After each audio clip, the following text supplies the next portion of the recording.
So, good afternoon and welcome back to Daily Transfer Update. Today we are going to speak about two players that I've been calling for a very long time to be sold, leave the club, go out on loan, whatever. And the reports going around today suggest that they might both actually be leaving in January. The first one we're going to start with is Granit Xhaka. Now, I spoke about him a couple of days ago. Hertha Berlin are linked to a move with him. Now, there's reports going around in Germany and in the UK now that suggest that he's basically told all of his teammates that he will be leaving. It's somewhere that he wants to go. He definitely wants to get out of London. In a way, I can kind of understand why he wants to leave. He's been abused non-stop on social media by a small minority of our fan base, abusing his family, his friends, and stuff like that, his wife, etc., etc. And I can kind of understand why he wants to leave. At the same time, his performances haven't really lived up to the hype since he's been here. And he's been pretty bang average, if we're being honest with ourselves. I think that for the price tag that he came with, the big reputation that he came with, the wages that he's on, he's not lived up to anywhere near to the hype. £35 million and 75 grand a week. He then signed a new contract, which is reportedly on over 100 grand a week. Now, whoever sanctioned both of them deals, firstly, the deal to sign him and put him on 75 grand a week, and then secondly, the deal to put him on another contract on over 100 grand a week, seriously needs to evaluate themselves because he ain't worth it. He ain't worth half of that.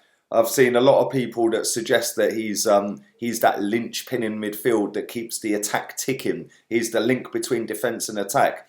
Well, listen, when he goes and when we replace him with somebody who can actually dribble, can pass the ball properly, can defend, can turn, can tackle, then we will actually see Arsenal going forward rather than thinking that Granit Xhaka is the answer.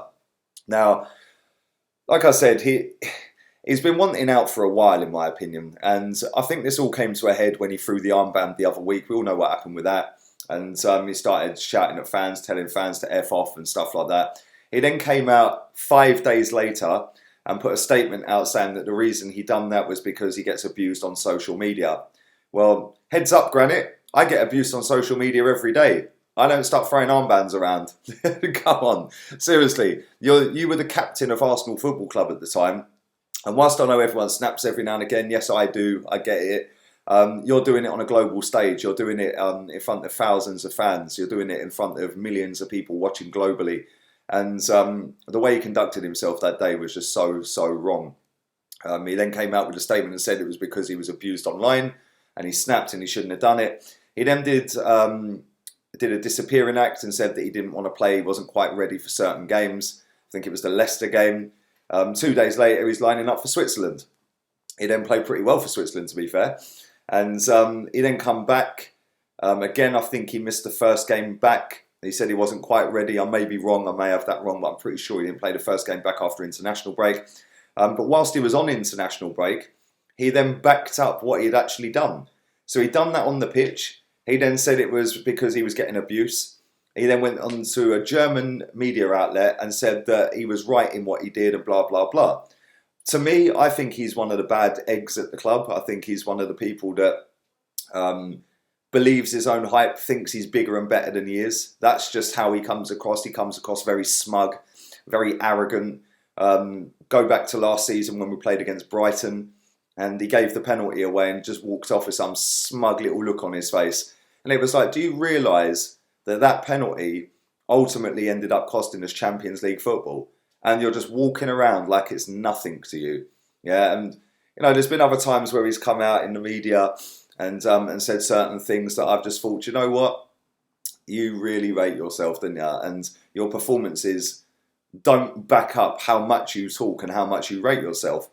To be fair to him, since he's come back into the team after that, he has actually played really well. I can't even fault him. He's actually played really well. Again, the other day against Everton, I had to think then, against Everton, I thought him and Torreira in midfield were superb, along with our two centre-backs that day, Chambers and David Luiz. But against West Ham, he was all right. He weren't great. He was giving the ball away a lot. But there's been games where he's come back and I thought, you know what? Granit Xhaka, fair play to you. The game against, I think it was Liège or Vitoria, one of them two games. He actually played really well in that game as well. I thought he was superb in that game, man of the match, in fact. But it's been few and far between, and it's got to the point now where you're actually hindering the team more often than not.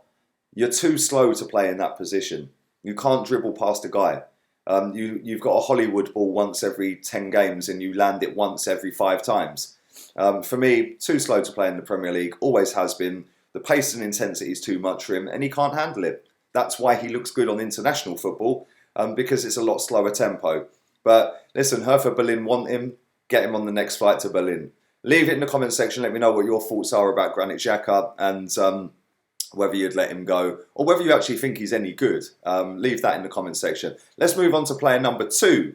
I remember when we signed this guy, Bundesliga left wing back of the year, Sead Kolasinac. There was memes going around all over Twitter. The tank. More like Thomas the Tank. This geezer is useless. And I've said it for a very long time. He can't cross a ball. He can't defend. He doesn't use his physicality anywhere near enough. We've seen him boxing up people with crash helmets on when they're trying to nick Mesut Ozil's car or whatever it was they were doing. He started punching a guy with a crash helmet on. Yet on the pitch he turns into a fairy. I genuinely do not understand it. He has got to be one of the worst free signings in the history of football because he's costing us 100 grand a week and he does nothing other than look out of place. Like I said, every time he gets the ball, he takes that extra touch before crossing it. When Tierney started, Tierney just gets the ball, bang, straight in the box. And it's no coincidence that Tierney's got, I think, the same amount of assists, if not more this season, than Kolasinac, despite playing about 5 games compared to Kolasinac's whatever it is he's played. I just think that, again, this guy is not suited to Premier League football. It's too fast, it's too intense, he can't defend, he don't track runners, his awareness is dead. You've only got to look at the game against Man City the other day. My man's fully ducking. Oh, by the way, Granit Xhaka ducks as well. So there's 2 players that duck out of the way of a football. But he ducked on the line against Kevin De Bruyne's shot. Now listen, I've seen people saying to me, but the ball was hit at 90 mile an hour. Would you stand in front of a ball 90 mile an hour? Well, sorry. If you ain't going to take one for the team, you're surplus to requirements at this football club. You know, Tony Adams takes one in the face all day long in there. Martin Keown would do the same, Patrick Vieira. We've now gone down this namby-pamby, soft underbelly players that are all nice-looking guys, but not very good footballers. Yeah, well, I don't want eye candy. I want proper players on the pitch. Sead Kolasinac in that game also didn't have a Scooby-Doo where Raheem Sterling was. And that is not acceptable. You're a left-back. Your main job is to mark Raheem Sterling. So what do? Oh yeah, let me watch the ball over there while one of the best wingers in the world just runs off the back of me. I'm sorry, it's just not good enough. Now, he's linked to a move to Roma and also to Napoli. Now, Napoli are now managed under Gennaro Gattuso. So good luck going there, mate, because he will make you work properly. And if you don't, he'll have you up against the wall. That would be a good battle, actually, to be fair. But Roma are interested in him as well. But I just look here and I just think that, obviously Roma have got the guy whose name's completely escaped me, Kolarov. There we go, Kolarov's 34 years old now. So they're looking for a replacement for Kolarov. Napoli want him. And I think that if we can get both of these deals done in January, that would be absolutely superb. You know, 2 players that I've been on their case for a long time, that I don't think were ever good enough to play for Arsenal in the first place, that could both potentially be gone by the end of January. Now, that then leads on to the question of who do we replace him with? Well, put Joe Willock in the team for a start, or Guendouzi. Guendouzi is basically a better version than Granit Xhaka. He gets the ball, he can dribble past a man. That's why he's a better version. He does everything Granit Xhaka does, but he can dribble past a man. So yeah, put Guendouzi in there. You've then got Joe Willock. He could get more game time. I don't necessarily think we have to replace Granit Xhaka. If we're getting rid of Kolasinac, then yeah, definitely we need a left back. There's plenty of left backs in the world. Tierney's obviously going to be first choice.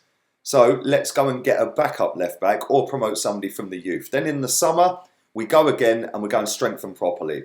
Anyway, leave it all in the comment section. Would you get rid of Granit Xhaka? Would you keep Granit Xhaka? Same with Sead Kolasinac. Would you get rid of him or would you keep him? Leave it all down there. I will be back at 5 o'clock today. We're going to have a little look forward to the Bournemouth game on Boxing Day. So keep your eyes peeled for that and have a wonderful, wonderful Monday, whatever it is you're doing. Until then, Laters, peeps.